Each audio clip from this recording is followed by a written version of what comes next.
as we mentioned in the introduction, we have I believe, one of our most highly regarded makeup artists and hairstylists who is based in London. So delighted to welcome on to How to Cut It in the Hairdressing Industry podcast, Kevin Fortune. Welcome along, Kevin.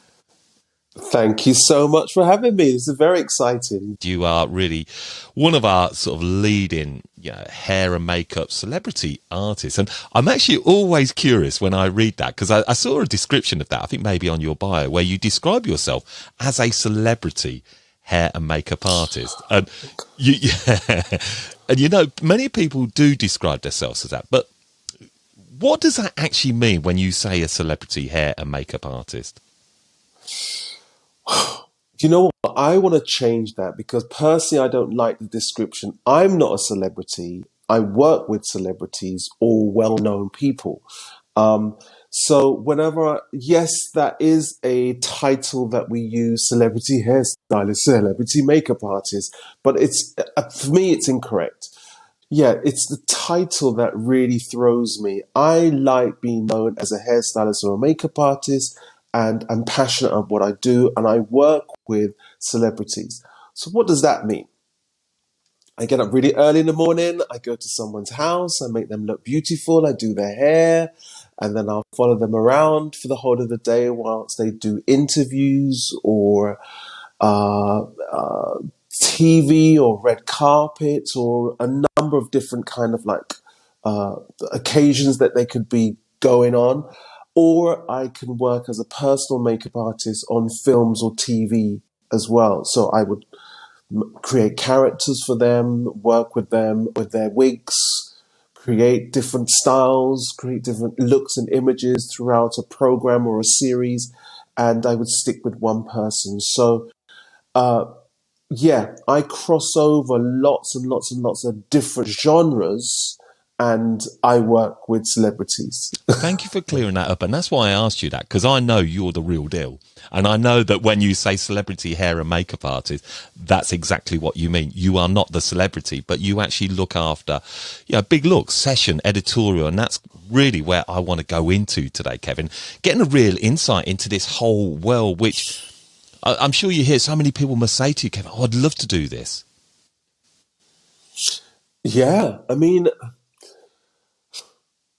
yes, it's an amazing career. And yes, anyone that has any kind of inspiration or passion for hair and makeup can and will make it 100%, no matter what your background, no matter where you're from. It's whether you have, as an individual, the drive and I guess the aptitude to push yourself as a business, because every single individual human being, as a stylist or hairstylist, is an individual company in themselves. So you have to find ways to market yourself, to get yourself out there, to pay yourself, to organize your bills, to organize all your everything at home, to, if you've got kids, look after your kids. If you don't have any kids, look after your cats. If you don't have any cats, then just pay your bills and everything and manage all of that, and also constantly get more work. So there's so much more involved than just picking up a pair of scissors or just picking up a brush and doing someone's makeup and hair. Thank you for sharing that. And it's important that, that there are these genres in hairdressing, but it does take a huge amount, which we're going to go into as we go through this podcast, maybe go a little bit more deeper into the understanding of the world of session styling for red carpets and that. But you do teach this, Kevin, and again, we'll put a bit more on this later on, but you have an academy where you really specialize in training people in this genre of hairdressing. Yeah, we do. So myself and my partner, husband now, we've been together 21 years and we recently got married. But thank you. And we started the Kevin Fortune Hairstyling Academy in 2013. And just before then, I realized that there was nowhere for people to train just to do hairstyling. There's thousands of places that you can go to train to cut hair, color hair, and do all, and they're very, very, very good. So I didn't want to tread on anyone's toes or try to redesign a wheel.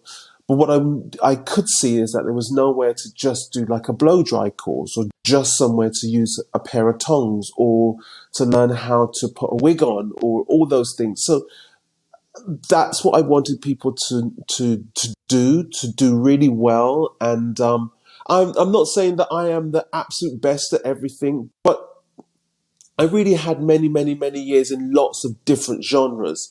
So I kind of like knew what was needed, whether it was in the world of fashion, or whether it was the world of red carpet, or whether it was TV, film, or light entertainment, or music, because I'd worked in every single area. And I just wanted people who felt really uncomfortable, or had very little confidence in being able to pick up a pair of tongs, or blow dry someone's hair really well, or do a Marcel wave, like an authentic Marcel wave with beautiful movement. I have to say, Kevin, that you just telling me that, and I wish I discovered you in my 20s, when this was actually everything that I wanted to learn in hairdressing. And and that's what really caught my attention. I've known about you for a very long time. I'm a huge fan of everything that you do. But what you're and what you're actually offering in training is, so many people want this, but there's such a shortage of that. Yeah, absolutely. And I was in talks with, not real talks, but I was in conversations with a number of different hairdressers at the time, around 2011, 2012. And I was saying, you know what's really missing? We really need this. And a lot of them were like, yeah, I guess so. So I just thought, because I put it to a number of like well-known hairdressers, why don't you do this? I mean, you should do it. Like, you should really do this. And nothing came back. And then after about 9 months of trying to push it onto someone else, I realized, oh God, I'm going to have to do it myself. We're going to have to do it. So that's when I took the plunge with my partner, and we just started to create mini little courses. I think the very first course we ever did was a styling course. Yes. And we just did like a 2-hour session. And it was like a feeler to see whether people were actually interested in. And, you know, don't get me wrong, this is not something that exploded within 6 months. This has been like something that has been ongoing since 2013. But the first 2 or 3 years was a challenge in every single sense of the way, to keep going, but we were always inspired, but moving different premises, marketing, getting people to know that we existed, all those things when you start a new company all came into play. And just because you may have a name in an industry doesn't mean to say that everyone's going to go, hey, I want to train with you. That's the person. You still have to convince them. We still know that people need to look at something 7 times before they make a decision and actually decide to purchase a product or an item or a course. So, some people come on a course and they say, oh, we've been looking at your course for 3 years. And so that's how long it constantly takes to consistently keep on encouraging people. But we knew we had something, and we just persevered at all times. I like you sharing that, because of recent times we've seen lots of people coming into the industry and doing great, and then I want to educate hairdressers, and I feel that they maybe feel that there is this magic button, that you have this huge following, bingo, everybody's going to come and you're going to make zillions of pounds of money. And it isn't like that, is it? There are lots of trials and tribulations to get you there. Absolutely. And teaching is not just standing in front of a group of people and showing them how great you are. You know, look at me, look how great I can do this hairstyle, or look how well I can pin this up, or look at how I can blow dry. It's about showing people how good they can be and encouraging that out of them when they don't feel that that confidence, when they lack the core kind of skill techniques to do something, but they have passion to be able to do that. And also you have to be able to constantly encourage someone throughout the day not to give up, especially when you're dealing with adults, because adults can quite easily go, well, I should know this. I've done it once, which is today. I did, and I'm constantly saying, well, how many times have you actually done this? They go, this is my very first time. Why can't I do it? Just like, because it's your very first time, and very quickly I read these books on how children learn. And it was all about, especially babies, they learn by mistakes. So they keep on making mistake after mistake until they master something.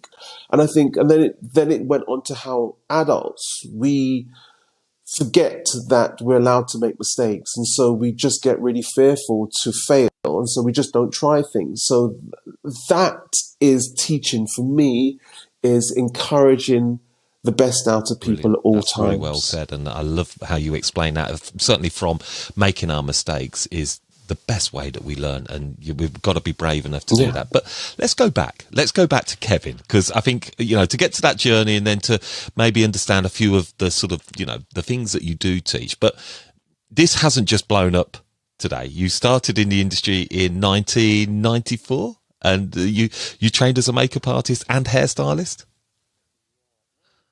Yeah, well, even further back before then, I was always doing hair at school. So I had a queue of girls coming into my mum and dad's house all the time, straight into the bedroom and straight to do their hair. That's what we were doing, only hair.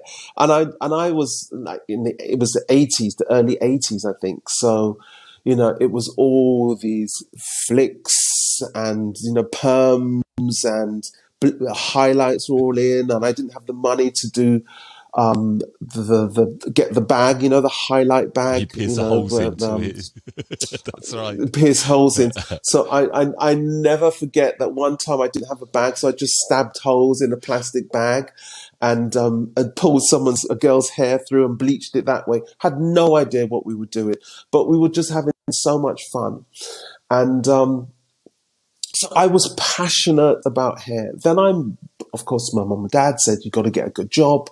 You have to get something with a good pension. So I went and worked for Customs and Excise at Heathrow Airport, arresting people for a few years, which I loved. And I really enjoyed doing that, it was a good job. But then at the age of 22, I'm just like, who cares about a pension? Like, it's so far away. Bam, bam, bam, bam. I'm like coming up to pension age now. It creeps up on you just like that. And so I decided to leave and retrain. And I wrote a list of all the things that I wanted to do. And I wrote a list of all the things that I would do for free every single day. And there were things like getting on a plane or hang out with people that I like, ridiculous things, or paint or do some hair and paint someone's face. Lots of different things. Socialize. And then I was around my friend's house one day and he had a prospectus and I was just flicking through it in my Customs uniform. And there it was, makeup artist, hairstylist. And I didn't even know that it was even a career that you could get into. And it was like a punch in the chest. I just thought, that's it. That's the job. And just everything else just fell into place, like everything. I can't explain the kind of things that happened. For instance, my car got stolen. And the money that I got was enough to pay some bills and pay some rent. And then Customs didn't pay me correctly for many years. I didn't realize. So they suddenly owed me £7,000, which was the same amount of money I needed for my course. So all these kind of like things happened that just made me go, this is the right path.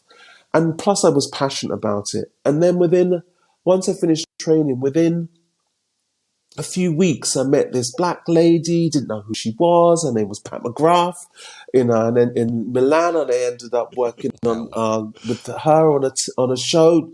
I literally just walked in and just said, hey, can I It was as assist? Simple as that. It was. And it was as simple as that. And then I met another lady who had just finished working on some film called Titanic, didn't know what it was, but exactly. So all these sequence of, I can't remember what's the word. There's a special word. It's fate moments, isn't it? Should we use the word fate? Fate. There's another word.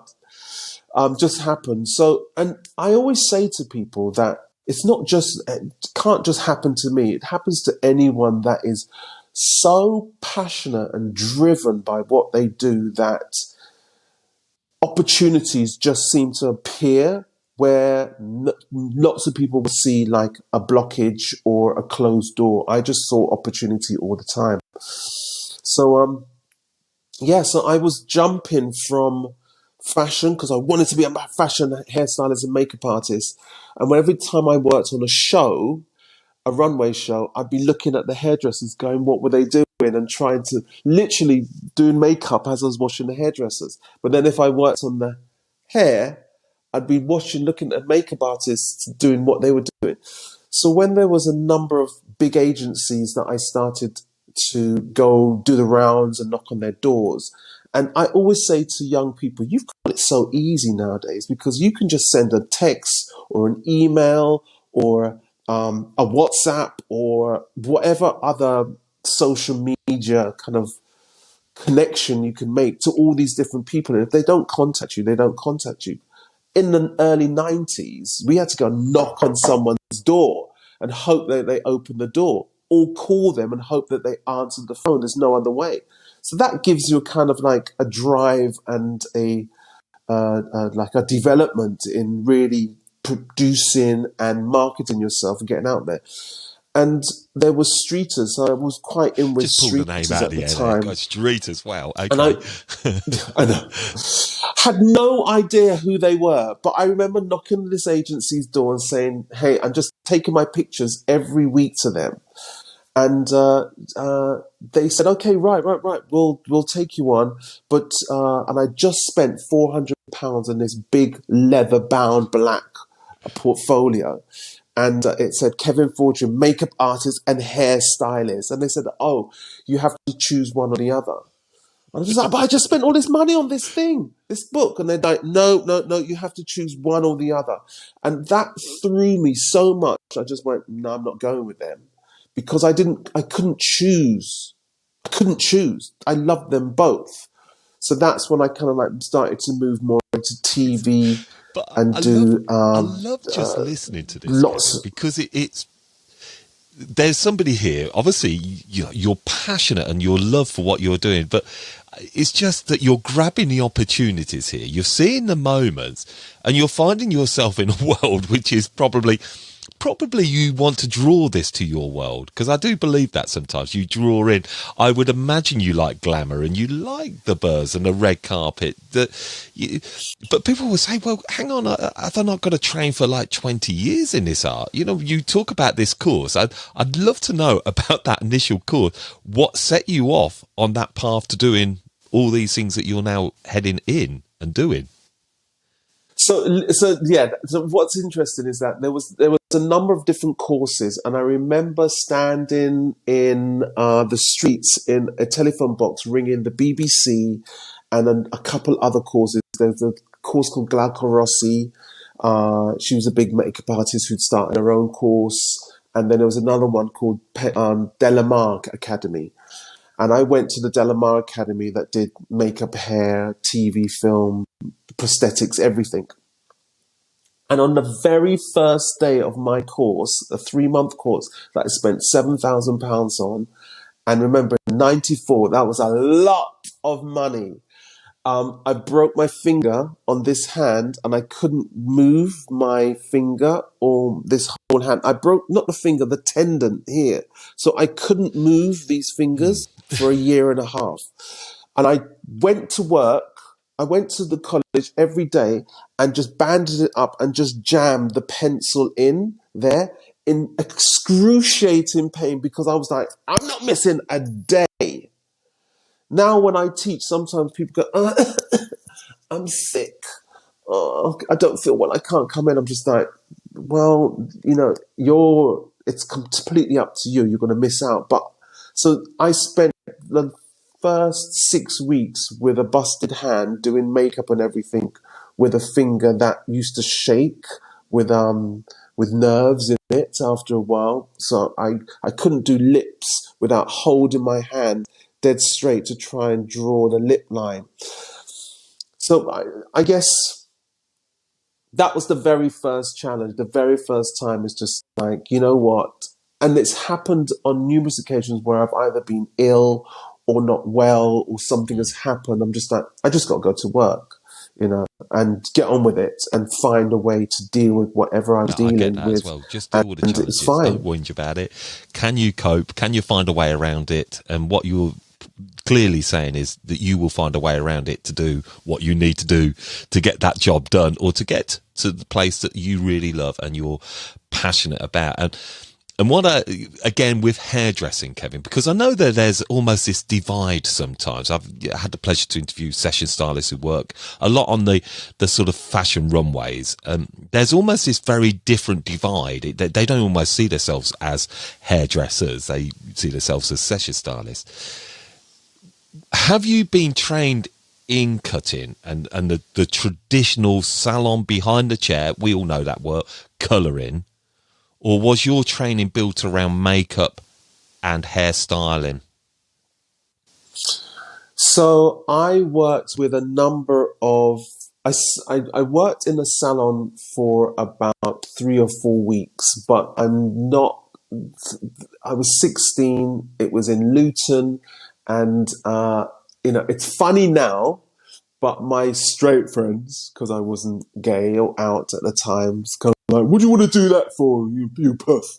And I was just like, I decided to just leave and not do it. So then I went, did all the other things, did everything else, worked for Customs Excise, got a man's job, and just they could see.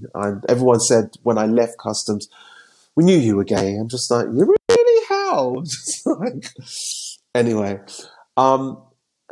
But then what I did is I surrounded myself with hairdressers. So the house that I lived in West Hampstead, they had 3 hairdressers. One worked for Tony and Guy, one worked for Vidal Sassoon, and one worked for an independent salon. And they all used to come in and cut hair in the house all the time. And I literally absorbed every single thing they did.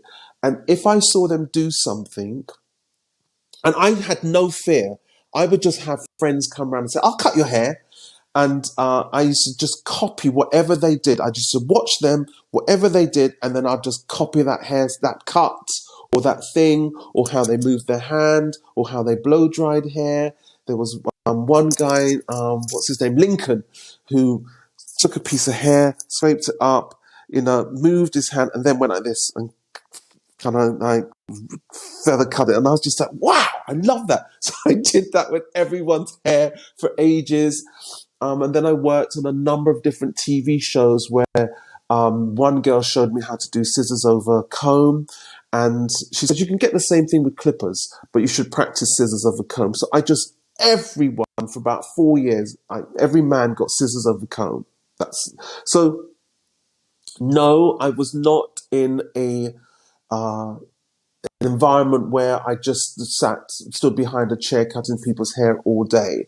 But I was so obsessed with hair that I could just watch and see someone do something once, and I'd just go, "Yeah, I know, okay," and I'd just do that until I perfected it.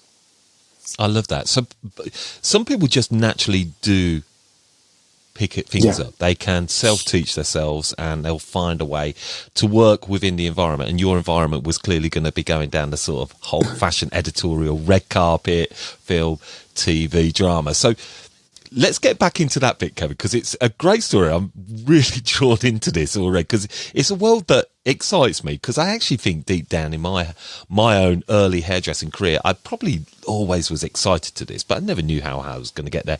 Probably deep down didn't really have that talent. So were you making your career then from the world, let's just use the word session stylist, editorial? Was that where you were making your income from?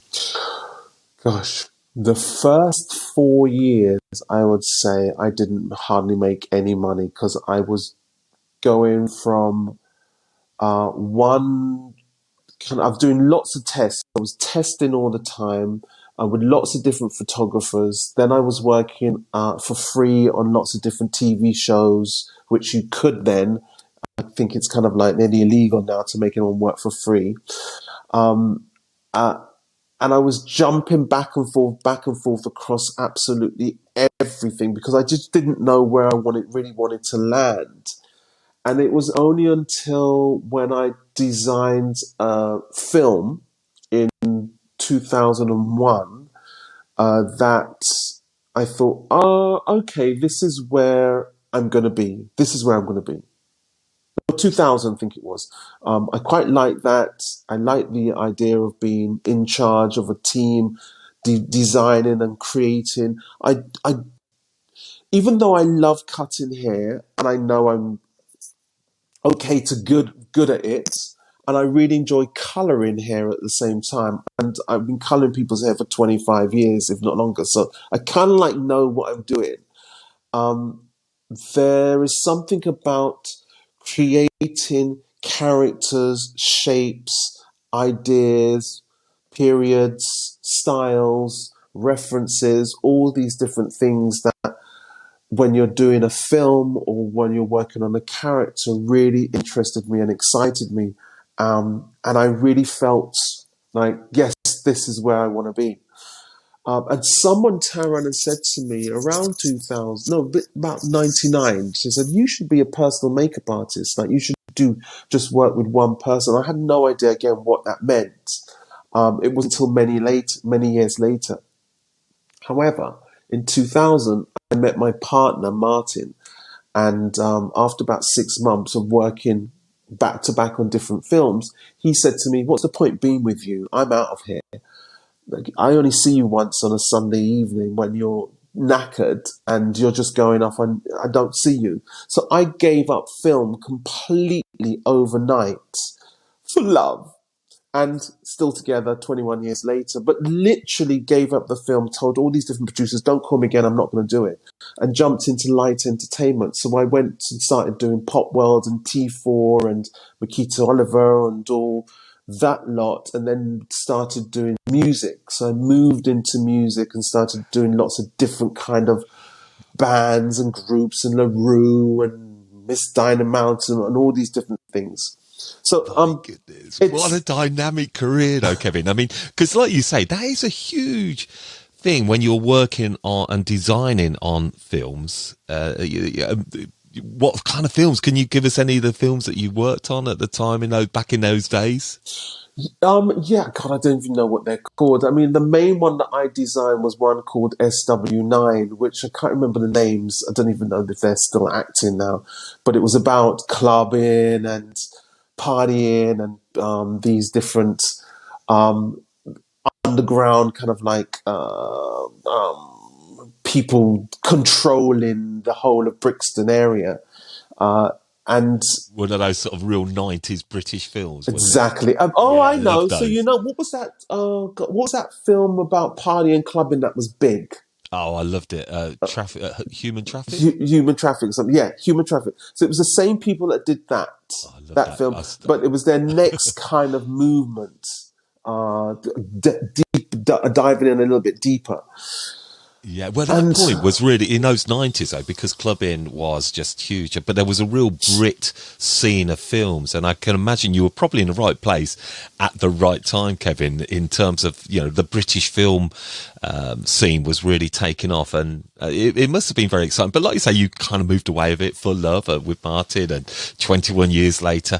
And then working on, you mentioned like the X Factor you worked on, panel shows. I mean, it must have been like, and you're getting paid for these? Oh, yeah. So for me, I suddenly realized being a personal makeup artist, personal makeup and hair, because I do both, you get paid kind of double, of course. And because I'd done lots of fashion, like a lot of fashion, and editorials and magazines, different things like that, at the time, you had to perfect all your makeup and hair. Everything had to be perfect. The color had to be perfect. The eyeline had to be perfect. Nowadays, I'm sure it is as perfect as it is, but people can get quite lazy. Not saying that anyone is. You can get a little bit complacent. Just go, oh, can you just clean it up after? Because that's the way that the world runs and works now. We've got airbrushing and Photoshop and everything. There was none of that at the time, so it had to be perfect. And then, of course, TV didn't have to be so perfect. It was a lot faster. But then when you moved into film, because you've got these massive screens, everything had to be perfect again. So I could jump from doing a celebrity's makeup on a photo shoot, as well as doing their makeup for a film, as well as doing something for the red carpet. It didn't faze me. And the foundations were different, the tones were different. Sometimes on shoots, you're doing a shoot from here, so who cares what's happening in the head back here? We can push it all forward and stick pins in. Whilst on a film, everything had to be perfect from every angle, or from a red carpet, you had to do something that would last and stay put for a number of hours. And none of that fazed me because I was jumping from one to the other. Well, I was going to say, you say about the phasing, and you're working on big looks where your hair work is being seen on the screen, it's being seen in the magazines, the red carpet event. How do you deal with that pressure of dealing with that sort of real work that's going to be seen and scrutinized by many people? I don't see it as a pressure because I think that, one, I've slowly worked my way up bit by bit by bit by bit over many years. And there has been times when I've said no to jobs where I knew I wasn't ready. Like, for instance, I think it was around 2002. Someone rang me up and said, "Oh, can you do makeup for 3 models?" I'm just like, yeah. It was for some kind of cancer research thing. It was Naomi Campbell, Christine Turlington, and Linda Vandelistic. And I was just like, I nearly died because they were my super goddesses. And I just crumbled and just said, "Oh no, I'm sorry, I'm not available." And I think it was, what was his name? Oh God, the guy who works for Mac ended up doing it. I can't remember his name right off the top of my head. And I was just like, yeah, he does their makeup all the time. So there was definitely times where I thought, no, I'm not ready for things. And I just knew that I would panic and I didn't want to do that. And then I've always felt that the perfect opportunity would always open up and present itself. So, for instance, when I started working with Kim Cattrall, the first time that she wanted me, I was going away on holiday with my mum to Jamaica. I'd never been to Jamaica, never been on holiday with her mum. And her people practically begged me and said, "Please come and work with her, please." And I was just like, "No, I'm sorry, I got this other job." I didn't say I was going away. And I thought it was gone. I thought that's gone. She'll never come back. But then a few weeks later, I got another call from her when I came back saying she still wants to work with you. So I ended up working with her for like 7 years.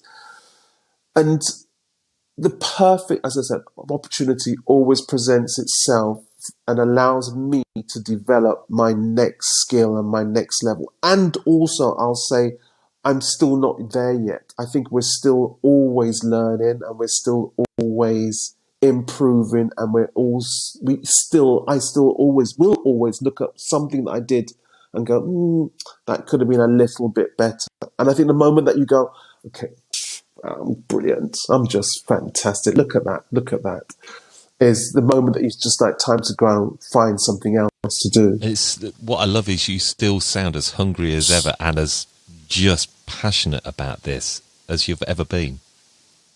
Yeah, most definitely. I mean, the last big project that I've just done, and it's just gone on to, it was in the V&A, then it's in a exhibition centre in Brighton at the moment and moving around the country, is this full-bodied lace wig that has got embroidered braids and dreadlocks that I worked closely with the artist, Amate Goldin, and he came up with the concept of it. And together we created all these different braid patterns that's to do with vibration, to do with Celtic symbols and other monuments and signs around the UK and in Africa, blending African hairstyles as well into it. And it's one of my proudest things because it's a combination of, I think, thousands of hours of and years of work that allowed me to create something that's so, yeah, it's Could magnificent. You maybe have to see it do you to have really an image appreciate of it. that, or we could maybe share in the show notes, and I could maybe just share that image, Kevin, if that would be. I definitely Oh, will. that would be Yes, lovely. So yes, if you yes. want to go and check that out, howtocut.it/EP223, go and have a look at that image that Kevin's talking about, as well as some of his other work. I think it'd be just brilliant to have a look and to get you excited about this. But I think the thing what comes over with Kevin is that you, and I can certainly see that on your course, and I'd like to just go into some of the things that you teach and to help people maybe who feel that this could be a pathway for them. But it's all about finding and having multi layers to what you can do. You're a black guy. You can do white Caucasian hair. You can do Afro hair. You do makeup, wigs, and all that. That has clearly helped you in your pathway and doing all these experiences that you talk about, and giving you the lifestyle that you now have. Yeah, absolutely. Sometimes people say, "Oh, I just want to do hair. I just want to do hair," and I'm just like, "Why limit yourself? There's so much more out there." Of course, if that's what inspires you, yes. I was inspired by being an artist, and that meant either painting something or working with my hands in some way, and that was working on the body in some way, and that meant creating and sculpting different shapes and movements on the body somehow. And you've also got to love human beings. I also trained for many years as a life coach whilst I was doing all of this, and it really supported and helped me work with bigger names, because when you're working with people who have a very strong opinion about themselves, and there's a lot of people around you that is constantly mirroring back that energy to you, it's something to manage when you come into that environment. And so, just knowing about myself, understanding myself as a human being, and what thoughts and processes I have about myself enabled me to sometimes move myself out of the way and just be fully focused on someone in front of me and do what I need to do without having some kind of internal dialogue questioning all the time. It comes across as far more Yeah, powerful. what is really important in the world, of red carpet session, etc., is that you are dealing with some big names, big personalities, big egos as well. There's no coming away from that. You've got to learn how to manage these people. Yeah, and you've got and yourself mainly, because you can spend a lot of time either beating yourself up or in fear of whether you're actually capable of doing something. All those other things that come as a normal human being, of course they are, but it's amplified at sometimes. And I we wanted people to come onto the course and see that. And I always say, if I can do it, then anybody else can do it and go further than I have, because young people come in with some amazing ideas and creative kind of inspirational drawings or images of where they want to go, and they're just so full of life and energy. And I'm just like, yes, absolutely, you can. Yeah, and I think to get to that, and I want to really just let people know what they can get on the courses and how to do that. But I think before I do that as well, there is a question at the back of my mind. I keep thinking, I've got to ask Kevin this, is how did you get these jobs? How do they just, it's not like people coming through the salon door and book an appointment. How does Kevin Fortune work on such wonderful work and opportunities? I don't know. You know what? I'm going to say that if you're so inspired by what you do and you're so driven with possibility, then I always say this, opportunities just open up everywhere. And I would be standing at the bus stop and I'd start talking to someone, not that I'm getting the bus nowadays, but, and they would just say, oh, I'm a photographer. And I'll say, oh yeah, I'm a makeup artist. And we'd just end up having a conversation. That's what things like that used to happen to me all the time. And then, as I said, I was used to the house that I lived in. This girl always used to come round, and I never asked her what she did. And then one day I said, "Oh, what do you do?" She goes, "I'm a makeup artist, and hairdresser." And as I said, she was working on second unit in Titanic, so I ended up assisting her, and it just kept on constantly. People would just connect with me. However, on saying that, there were many. Oh, recently I met this girl named Sarah Berry a few weeks ago on a film that we're working on. And she goes, "Hi, Kevin, how are you?" And I'm just like, "Oh, Sarah, Sarah." And then I went, "Oh my God, Sarah, you're the very first makeup artist I ever rang on the phone." And I remember standing by the phone, dialing her number and going, "Hi, my name's Kevin. Hi, Sarah. I'm a makeup artist, hairdresser. I would love to assist you." And now 25 years later, I bump into her and she's like, "Oh, I see all your work and everything." So, I always tell young people that, or anyone, doesn't matter what age you are, contact the people that you like and don't think that, "Oh, I've contacted them, they didn't ring me back." You have to contact them again and again and send them some images. Some of the people that assist me are girls and men that pestered me, that literally I'm like, "Okay, fine, let me just give them a job." Because they would every few days they're saying, "Hey, have you got anything now?" So you're right at the forefront of my mind. And I always tell people great that that's the advice. only Great way advice. to get I out love that. there. Thank you so much for sharing it. As you're telling me that as well. So, for me, even to, bring on wonderful guests on the podcast like yourself, you have to work it. People are busy and they've got times and don't always take everything personally, but it shows that you clearly want to work with that person or to do that or to interview that person. Just keep at that. It's a huge compliment to that person in truth. Sort of, as we sort of gone through and you've gone through it, and I want to just go back to one thing before we talk about the course in the academy, because I'm just keen for that. You mentioned about trials and tribulations, because this is all wonderful. It's all great that we get to these places in life, but what helps you get through difficult periods in your own personal sort of life of this? Because I'm sure there are difficult times in your career where it's maybe not happening. Maybe you could just share that for us. I'm going to say this, but there's never been a time where it's never not happened. There's something's always been happening, and I've always had the next step. But there's been things that have happened in my world and in my life that sometimes just grinds you to a halt. And I mean, not to bring the mood down, but I remember one of our courses, my husband, Martin, his appendix split. So he was in hospital. And then the same night he was in hospital, and we were just started a brand new course.